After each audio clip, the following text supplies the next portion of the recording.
ಗೆಲುವಿನಲ್ಲಿ ಬೌಲರ್ಗಳ ಪಾತ್ರ ಬಹು ದೊಡ್ಡದಿದೆ. ಕಳೆದೆರಡು ಪಂದ್ಯಗಳಲ್ಲಿ ಬೌಲರ್ಗಳು ಉತ್ತಮ ಲಯದಲ್ಲಿರಲಿಲ್ಲ.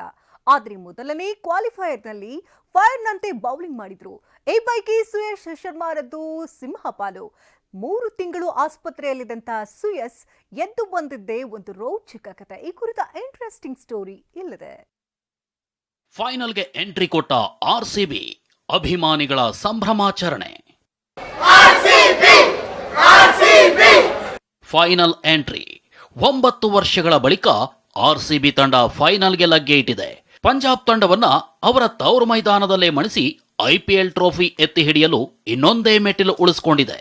ಹೀಗಾಗಿಯೇ ಬೆಂಗಳೂರು, ಮೈಸೂರು ಹಾಗೂ ಬೆಳಗಾವಿ ಸೇರಿದಂತೆ ರಾಜ್ಯದ ಮೂಲೆ ಮೂಲೆಯಲ್ಲೂ ಅಭಿಮಾನಿಗಳು ಕುಣಿದು ಕುಪ್ಪಳಿಸಿದ್ದಾರೆ, ಪಟಾಕಿ ಸಿಡಿಸಿ ಸಂಭ್ರಮಿಸಿದ್ದಾರೆ.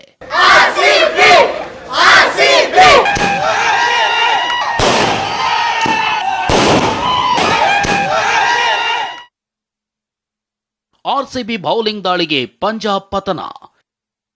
ಆರ್ಸಿಬಿ ಟಾಸ್ ಗೆದ್ದು ಮೊದಲು ಬೌಲಿಂಗ್ ಆಯ್ದುಕೊಳ್ತು. ಚಂಡೀಗಢ ಪಂಜಾಬ್ ತಂಡದ ತವರು ಮೈದಾನ. ಕಿಂಗ್ಸ್ 11 ಬಹುತೇಕ ಅದ್ಭುತವಾಗಿ ಆಡ್ತಾರೆ ಅಂತಲೇ ಎಲ್ಲರೂ ಭಾವಿಸಿದ್ರು. ಆದ್ರೆ ಇಡೀ ಕ್ರಿಕೆಟ್ ಪ್ರೇಮಿಗಳ ಲೆಕ್ಕಾಚಾರವನ್ನ ತಲೆ ಕೆಳಗೆ ಮಾಡಿದ್ದು ನಮ್ಮ ಬೌಲರ್ಸ್.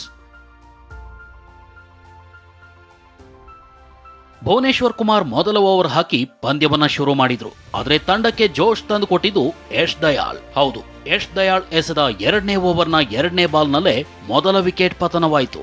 ಈ ಬಾರಿ ಸಖತ್ ಸದ್ದು ಮಾಡಿದ್ದ ಪ್ರಿಯಾಂಶ್ ಆರ್ಯ ಸದ್ದಿಲ್ಲದೆ ಪೆವಿಲಿಯನ್ಗೆ ಹೆಜ್ಜೆ ಹಾಕಬೇಕಾಯಿತು. ಇದಾದ ಮೇಲೆ ಆರ್ಸಿಬಿ ಹಿಂದೆ ತಿರುಗಿ ನೋಡಲೇ ಇಲ್ಲ.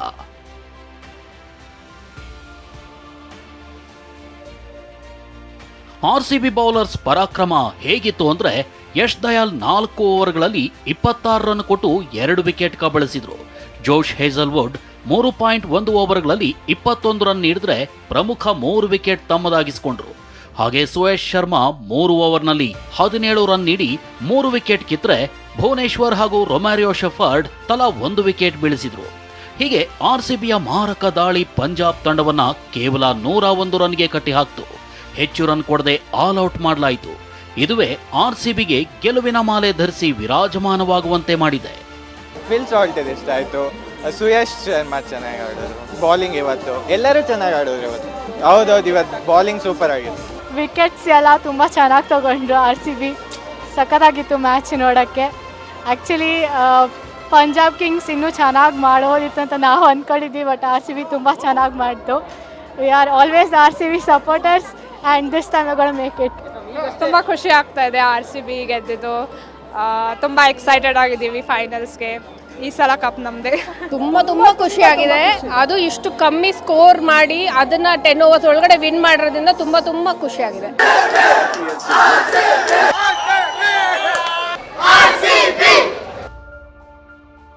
ಆರ್ಸಿಬಿ ಯಶಸ್ಸಿನ ಹಿಂದೆ ಸ್ಪಿನ್ನರ್ ಸುಯಶ್. ಒಂದೇ ಓವರ್ನಲ್ಲಿ 2 ವಿಕೆಟ್ ಕಬಳಿಸಿ ಜಾದು. ಆರ್ಸಿಬಿ ತಂಡ ಉತ್ತಮ ಲಯದಲ್ಲಿತ್ತು. ತಂಡದ ಬೌಲರ್ಸ್ ಪಂಜಾಬ್ ಆಟಗಾರರನ್ನ ಇನ್ನಿಲ್ಲದಂತೆ ಕಾಡಿದ್ರು. ಒಬ್ಬೊಬ್ಬರಿಗೂ ಪೆವಿಲಿಯನ್ ದಾರಿ ತೋರಿಸ್ತಿದ್ರು.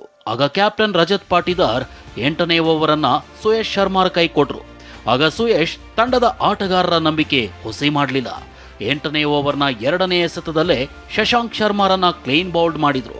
ಬಳಿಕ ಇದೇ ಓವರ್ನ 5ನೇ ಎಸೆತದಲ್ಲಿ ಮತ್ತೊಬ್ಬ ದಾಂಡಿಗ ಮುಷೀರ್ ಖಾನ್ ರನ್ನ LBW ಬಲೆಗೆ ಬೀಳಿಸಿದ್ರು. ಪಂದ್ಯದ ಕೊನೆಗೆ ಸುಯಶ್ 3 ವಿಕೆಟ್ ಕಿತ್ತು ಪಂಜಾಬ್ ತಂಡವನ್ನ ಅಲ್ಪ ಮೊತ್ತಕ್ಕೆ ಕಟ್ಟಿ ಹಾಕುವಂತೆ ಮಾಡಿದ್ರು. ಬಹಳ ಖುಷಿ ಇದೆ. ತುಂಬಾ ವರ್ಷ ಆದ್ಮೇಲೆ ನಾವು ಫೈನಲ್ಸ್ ಬಂದಿದ್ದೀವಿ. ಸೊ ಈ ಸತಿ ಅಂತೂ ಗ್ಯಾರಂಟಿ ಗೆಲ್ತೀವಿ. ಬಿಕಾಸ್ ನಮ್ಮ ಬೌಲಿಂಗ್ ಅಷ್ಟು ಚೆನ್ನಾಗಿದೆ. ಈ ಸಲ ಕಪ್ಪು ನಮ್ದೇ ಸರ್, ಗ್ಯಾರಂಟಿ. ಇದೊಂದೇ ಪಂದ್ಯವಲ್ಲ, ಲೀಗ್ ಪಂದ್ಯಗಳಲ್ಲೂ ಸುಯಶ್ ಸ್ಪಿನ್ ಮೋಡಿ ಆರ್ಸಿಬಿಯ ಕೈ ಹಿಡಿದಿದೆ. ತಂಡ ಸಂಕಷ್ಟದಲ್ಲಿದ್ದಾಗಲೆಲ್ಲ ಸುಯಶ್ರ ಬೌಲಿಂಗ್ ಸಹಾಯ ಮಾಡಿದೆ. ಆದರೆ ಈ ಬೌಲರ್ನ ದಾರಿ ಅಷ್ಟು ಸುಲಭದ್ದಾಗಿರಲಿಲ್ಲ. ಸುಯಶ್ ಮತ್ತು ಆರ್ಸಿಬಿ ಬಾಂಧವ್ಯ ಬರೀ ಪಂದ್ಯಕ್ಕಷ್ಟೇ ಸೀಮಿತವಾಗಿರಲಿಲ್ಲ.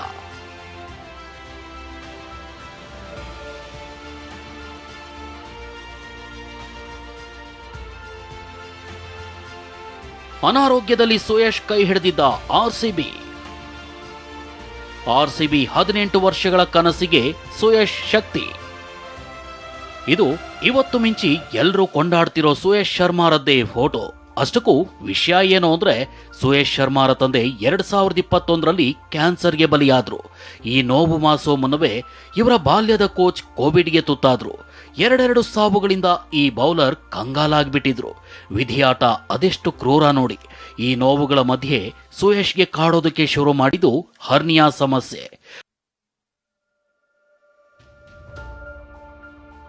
ಕಳೆದೆರಡು ವರ್ಷಗಳಿಂದ ಸುಯೇಶ್ ಶರ್ಮಾ ಹರ್ನಿಯಾ ಸಮಸ್ಯೆಯಿಂದ ಬಳಲ್ತಾ ಇದ್ರು.